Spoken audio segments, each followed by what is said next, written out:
가까이 가서 감람산 벳박에 이르렀을 때 예수께서 두 제자를 보내시며 이르시되 너희는 맞은편 마을로 가라. 그리하면 곧 매인 나귀와 나귀 새끼가 함께 있는 것을 보리니 풀어 내게로 끌고 오라. 만일 누가 무슨 말을 하거든 주가 쓰시겠다 하라. 그리하면 즉시 보내리라 하시니 이는 선지자를 통하여 하신 말씀을 이루려 하심이라. 일렀으되 시온 딸에게 이르기를 내 왕이 내게 임하나니 그는 겸손하여 나귀 곧 멍에 매는 짐승의 새끼를 탔도다 하라 하였느니라. 제자들이 가서 예수께서 명하신 대로 하여 나귀와 나귀 새끼를 끌고 와서 자기들의 겉옷을 그 위에 얹음에 예수께서 그 위에 타시니 무리의 대다수는 그들의 겉옷을 길에 펴고 다른 이들은 나뭇가지를 베어 길에 펴고 앞에서 가고 뒤에서 따르는 무리가 소리 높여 이르되 호산나 다윗의 자손이여 찬송하리로다. 주의 이름으로 오시는 이여 가장 높은 곳에서 호산나 하더라. 예수께서 예루살렘에 들어가시니 온 성이 소동하여 이르되 이는 누구냐 하거늘 같이 씁니다. 무리가 이르되 갈릴리 갈릴리 나사렛에서 나온 선지자 예수라 예수라 하니라. 아멘. 네, 오늘 종려 주일을 맞이했습니다. 오늘 이 본문이 이 종려 주일에 기념하는 가장 중요한 우리의 근거를 찾는 본문이죠. 이 말씀을 통해서 예수께서 이 십자가를 지시기 위하여 이제 곧 얼마 안 있으면 며칠 안 있으면 십자가를 지시는데 그 전에 그 십자가를 지시는 삶으로 오신 것에 대한 분명한 하나의 시위, 증명 이런 것들이 오늘 이 사건은 나와 있는 것을 볼 수가 있습니다. 오늘 모든 사람들이 다 환영을 합니다. 예수님이 그들이 열망했던 구원자, 이 이스라엘을 구원할 자로 그렇게 왕으로 그런 모시는 마음으로 모든 것을 준비하여 호산나 호산나 하면서 예수님이 오시는 것을 환영하고 있는 것을 볼 수가 있습니다. 물론 그 안에 각각 나귀를 타신 예수님에 대한 그 모든 과정이 또 나와 있죠. 어떻게 되었는지에 대해서 이런 것들은 그 당시 이루어진 일들 속에 하나님의 뜻을 이루는 모든 일들이었고 오늘 보다 더 중요한 것은 예수께서 이렇게 승리의 입성 예루살렘에 이렇게 영광의 왕으로 오신 그 날을 우리가 함께 생각해 봅니다. 왜 이 날이 중요할까요? 왜 이 날이 이렇게 우리의 기억 속에 담겨져야 할까요? 그것은 곧 이 날을 통해서 이제 예수의 십자가의 그 모든 져가는 그 과정이 구체화되기 때문에 그렇습니다. 그리고 그것은 또 부활로 연결되어서 예수 그리스도의 모든 사역의 절정이 어디냐면 십자가와 부활을 이렇게 이루는 이 일을 통해서 예수님이 우리의 구원을 완성하십니다. 완성. 구원을 완결시켜버려요. 확정해버린다는 뜻이죠. 이렇기 때문에 이 구원의 날을 확정하는 모든 이 절기, 종료일부터 시작하여 부활 그날에 이르기까지 우리가 그것을 기념하며 계속해서 우리의 구원에 대한 감사와 고백을 함께 나누는 것이 바로 오늘 이 절기의 의미라 이렇게 얘기할 수가 있겠습니다. 그런데 오늘 보시면 이 영광의 왕으로 오신 예수 그리스도가 이렇게 쫙 들어가는데 성으로 들어가는데 예수님이 타신 게 뭐냐에 대해서 오늘 말씀이 이렇게 잘 좀 더 자세하게 보여줍니다. 나귀 새끼라고 되어 있잖아요. 나귀 새끼인데 여러분 생각해 보시면 좀 생각해 보시길 바랍니다. 제가 여러분 여기 교회에 오는데 뭐 예를 들면 자전거를 타고 쭉 오면은 여러분 좀 갑자기 좀 의아하게 생각하죠. 평상 전 자동차를 타고 오는데 왜 자동차를 타고 왔을까라는 생각을 하게 되는데 보통은 이 왕으로 오실 때 왕들은 이 권력이 있기 때문에 특권이 있기 때문에 뭘 가집니까? 의전이죠. 의전. 이렇게 대우하는 의전이 있게 마련인데 오늘 백성들은 하느라고 또 하는데 보니까 나귀를 타신 그 예수님이 이렇게 이 제자들이 깔아준 나귀 위에다 겉옷을 깔고 그 다음에 이렇게 그 나귀를 타고 오는 이렇게 들어가시는 모습이 오늘 성경에 기록이 되어 있는 것이죠. 좀 이상하지 않습니까, 여러분? 좀 생뚱맞지 않습니까? 좀 하려면 그래도 좀 변변한 말 말 같은 거 하나 태워서 타고 가면 얼마나 좀 그래도 좀 이렇게 모양이 좀 나지 않겠나 생각해 보게 됩니다. 여러분, 왜 이런 나귀를 탔는가? 성경은 이렇게 합니다. 하나님의 말씀을 이루기 위하여 이렇게 됩니다. 이 말씀을 보시면 스가랴서 9장 9절에서 이렇게 됩니다. 오늘 말씀이 되어 있는데요, 시온에 따라 크게 기뻐할지어다. 이거 구약에 있는 말씀이죠. 학개 스가랴 말라기 선지자들이 활동했던 시대는 이제 포로 이후에 이렇게 다시 이스라엘 백성의 회복의 시대니까 여기서부터 한 400년 이상, 한 500년 가까이 이렇게 시간차가 있는 그러한 곳에서 스가랴가 이렇게 예언한 말씀인데, 이 말씀을 이루는 거죠. 시온에 따라 크게 기뻐할지어다, 예루살렘에 따라 즐거이 부를지어다. 보라, 내 왕이 내게 임하나니 그는 공의로우시며 구원을 베푸시며 겸손하여서 나귀를 타시나니 나귀의 작은 곳 곧 나귀 새끼니라. 이렇게 됩니다. 그러니까 이것을 이루기 위하여 나귀를 타신 거예요. 예수님께서는 목적과 의도를 분명히 하시는 거죠. 겸손한 왕으로 오셨다, 섬기는 왕으로 오셨다. 이것을 미리 말씀하신 구절이 뭐냐면 마가복음 10장 45절이에요. 한번 같이 읽어보죠. 시작. 인자가 온 것은 섬김을 받으려 함이 아니라 도리어 섬기려 하고 자기 목숨을 많은 사람의 대속물로 주려 함이니라. 아멘. 예수님 분명히 얘기해요. 자신이 온 목적에 대해서 분명히 얘기하는데, 이 세상 임금처럼, 이 세상의 권력자처럼 권한과 모든 지배의 힘과 권세를 가지고 통치하고 다스리고 자기 뜻을 성취하려는 그러한 의도와는 달리 오히려 섬기려 하고 자신을 주기 위해서 왔다고 하는 거죠. 이것을 어디서 표현합니까? 나는 똑같은 백마 타고 똑같은 그러한 모든 여건 속에서, 모든 세상의 왕과 똑같은 여건 속에서 그렇게 승리의 입성, 즉 왕은 자기 집으로 들어가는 것이죠.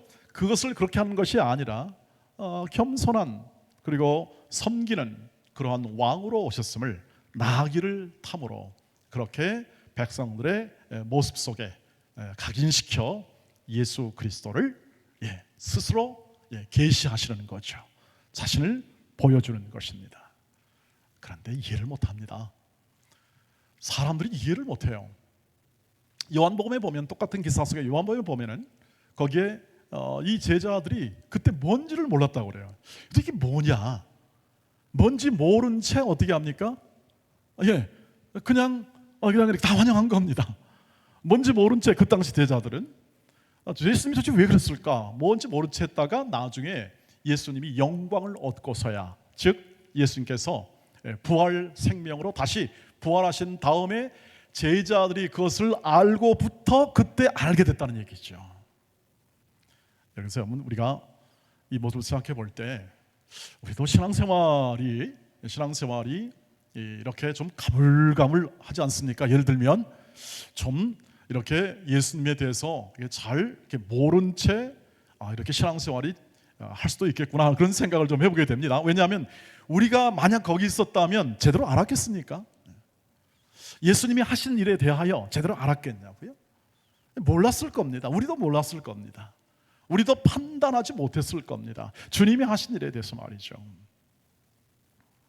그런데 부활 후에 제자들이 알았던 것처럼 우리는 부활하신 주님을 모시고 있기 때문에 우리는 이해할 수 있는 것이죠. 그것이 곧 우리는 믿음을 가졌다는 것이고, 우리는 이 시대보다 훨씬 더 분명하게 제시된 하나님의 뜻과 목적을 접할 수 있는 그 믿음의 삶을 살고 있다는 사실을 오늘 우리에게 확인시켜주고 있습니다. 그래서 우리가 이렇게 지금 이 말씀을 읽으면서 전에 우리 믿음의 선진들이나 혹은 제자들이 갖기를 열망했던 보다 구체화된 구원의 내용과 그 모든 삶을 우리는 훨씬 더 많이 이해하고 더 많이 누리고 살아갈 그러한 삶의 모든 정황 가운데 있음을 믿으시기를 바랍니다. 계시가 더 분명해졌죠. 예수님이 더 분명해졌습니다. 우리는 이미 부활까지를 전부 다 이해하고 있습니다. 그리고 다시 오실 주님에 대한 소망을 가지고 살아가는 삶으로 우리는 이 말세라는 우리의 삶의 남은 기간들을 보내는 삶을 살고 있는 우리 자신을 오늘 우리가 발견할 수가 있는 것이죠. 자, 이렇게 생각해 주시기 바랍니다. 그래서 신앙생활은 우리가 기대한 것, 우리가 본성적으로 기대하는 것으로 흘러가는 게 아니라 주님이 기대하고 원하시는 것을 마음에 새기고 살아가야 하는 것입니다. 주님이 기대하고 주님이 원하시는 것을 마음에 실천할 것을 다짐하며 신앙생활을 해나가야 된다는 뜻이죠. 주님이 기대하는 게 뭘까요? 주님이 정말 바라고 원하는 것이 무엇일까요? 모든 성경을 통하여 그리고 또 주님의 모든 삶을 통하여 우리에게 요구하고 요청하고 또 권유하고 권면한 것이 무엇일까요? 마태복음 16장 24절입니다. 같이 읽겠습니다. 시작. 이에 예수께서 제자들에게 이르시되 누구든지 나를 따라오려든 자기를 부인하고 자기 십자가를 지고 나를 따를 것이니라. 아멘. 예수님이 제가 성경을 보고 계속 연구를 해도 가장 핵심적이고 그리고 가장 간략하게 요구하면 이 말씀이 가장 제격이라 생각합니다. 자기를 부인하고 십자가를 지고 주님을 본받아 살아가는 것, 이게 바로 주님이 원하시는 것이다. 자기를 부인한다는 것은 결국 내 뜻대로 하지 않겠다는 뜻입니다. 우리는 누구나 종교적 본성을 가지고 있습니다. 우리는 누구나 다 바라고 원하는 것이 있습니다. 주님 잘 되게 해주세요. 주님 내 일과 내 모든 가정, 모든 내가 하는 모든 사업, 일터속에 잘 되게 해주세요. 하는 마음들이 다 있습니다. 그래서 그것은 정당하게 우리는 구해야 할 것이고 우리는 그렇게 살아가는 것이 더 주님께 영광 돌리는 그런 삶의 모습인 것은 분명합니다. 그러나 이런 것은 누구나 다 구합니다. 이런 것은 누구나 본성적으로 다 구합니다. 이 세상 사람도 구하고 다른 종교를 믿는 사람도 다 구하죠. 그리고 다른 모든 바라는 사람들의 모든 소원이 다 그런 것입니다. 나를 건강하게 해주세요. 안전하게 해주세요. 평안하게 해주세요. 예, 맞습니다. 우리도 당연히 그 사람과 함께 구하는 것들이 있는데 그것은 다른 사람도 구하더라는 것이죠. 그건 무엇일까요? 자기를 부인한다는 것은 결국 이 세상과 같은 것으로만 우리가 만족하지 않고 내 뜻대로 구하는 그 삶에 만족하지 않고 주님은 뭘 원하냐면 하나님의 자녀답게 살아라, 이것을 원하십니다. 이 땅 속에서 하나님의 자녀답게 살아라, 이게 하나님의 예수님께서 하신 이 근본 자기 부인의 의미입니다. 십자가를 지는 것도 뭐냐 하면 그것이죠. 너희는 십자가로 구원받았다. 너희는 예수의 섬김, 그 백성들을 왕으로 오셨지만 그 백성들을 사랑하시되 자신을 먼저 줍니다. 자신을 먼저 줌으로써 다스리는 부활 생명을 갖게 합니다.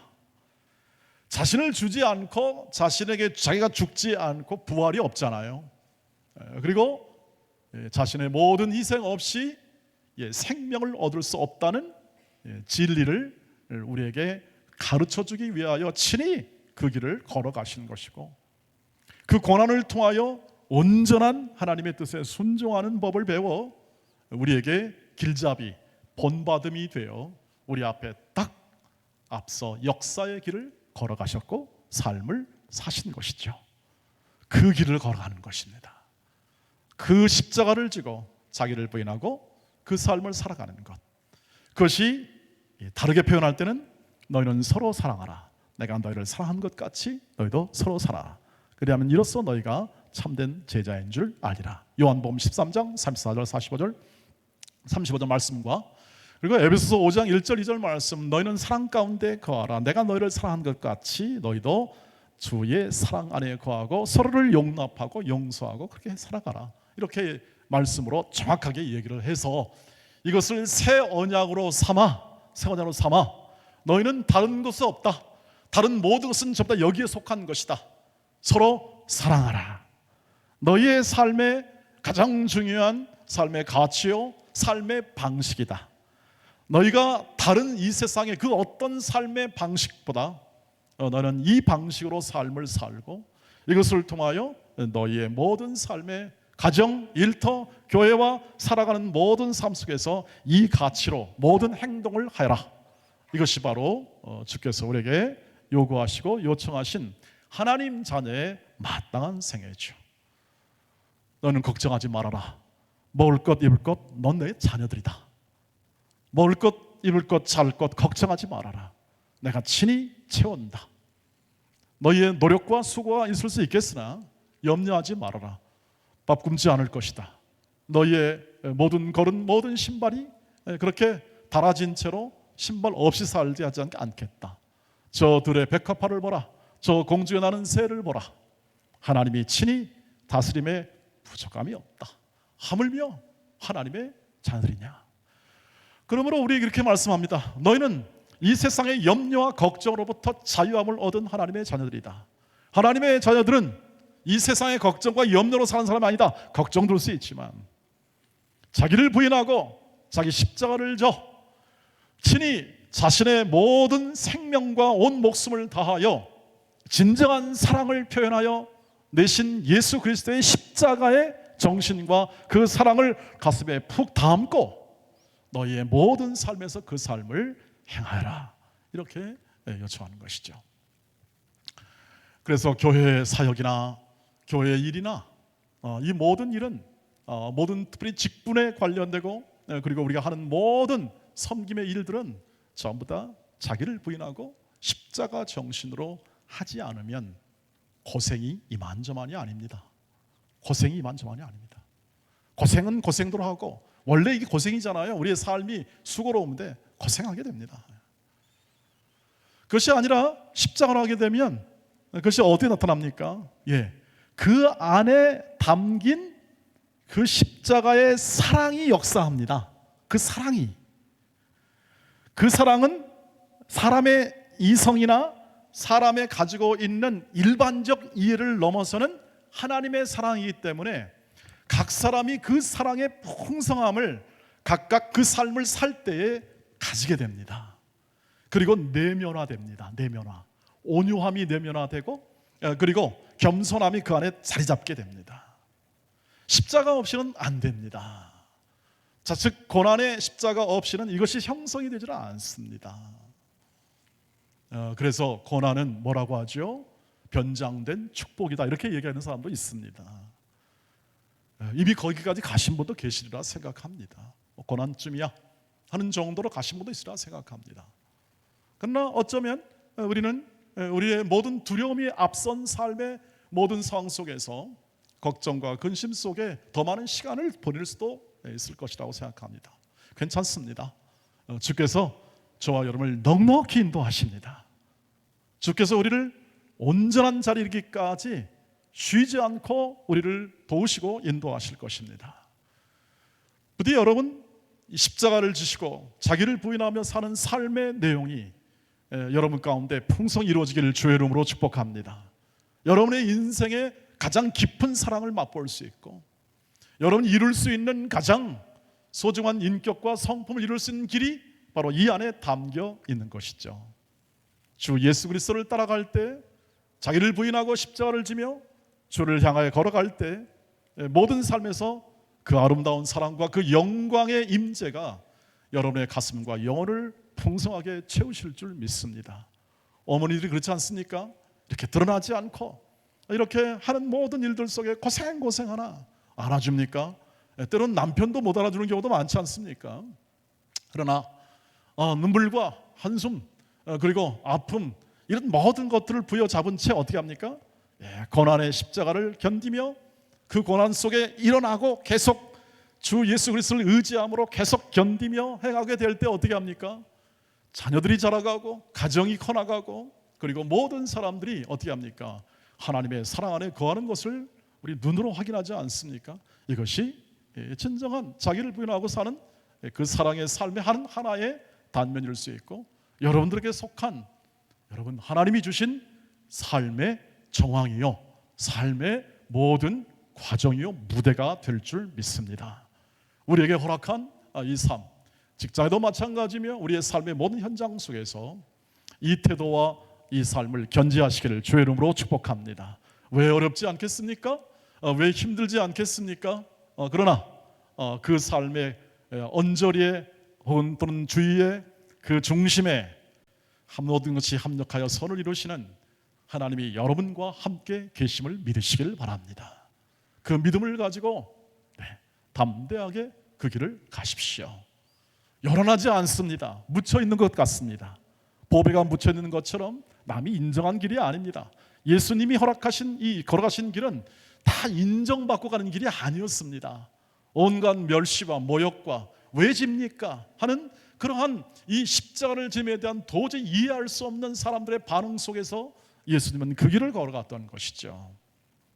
진리의 길, 생명의 길, 이 길을 포기할 수 없고 이 목적대로 오신 예수 그리스도가 그 사랑과 인내로 그것을 이루게 되고 하나님은 그 안에서 온 인류를 구원하는 새 생명의 부활을 만들어내십니다. 우리가 걸어가는 길 속에 이러한 하나님의 영광의 인도와 목적이 있음을 알고 우리가 함께 이 삶을 힘차게 견지하며 나가십시다. 그리고 서로 격려합시다. 그 삶을 살아야 하니까, 우리의 모든 삶에서 그 삶을 살아야 하니까, 각자의 일터와 삶의 현장 속에서 살아야 하니까 여기 함께 와서 하나님을 경외하면서 그 삶을 격려하고 사랑과 선행을 격려하고 그리고 한마음 한뜻으로 하나님을 경외하면서 그것을 하나님께 드립시다. 드리고 또 그 안에 담겨서 우리에게 감동하시고 역사하시는 이 하나님의 풍성한 격려와 위로와 평안의 마음으로 다시 채우고 예수의 마음으로 채우고 그것을 통하여 또 삶에서 더 십자가 지고 더 풍성한 하나님의 사랑을 함께 나누는 선순환 우리의 삶의 리듬, 이런 것들이 이 종려주일과 부활주일을 통해서 고난주간을 통해서 풍성하게 여러분 마음 가운데 자리 잡기를 주의 이름으로 축복합니다. 기도하겠습니다.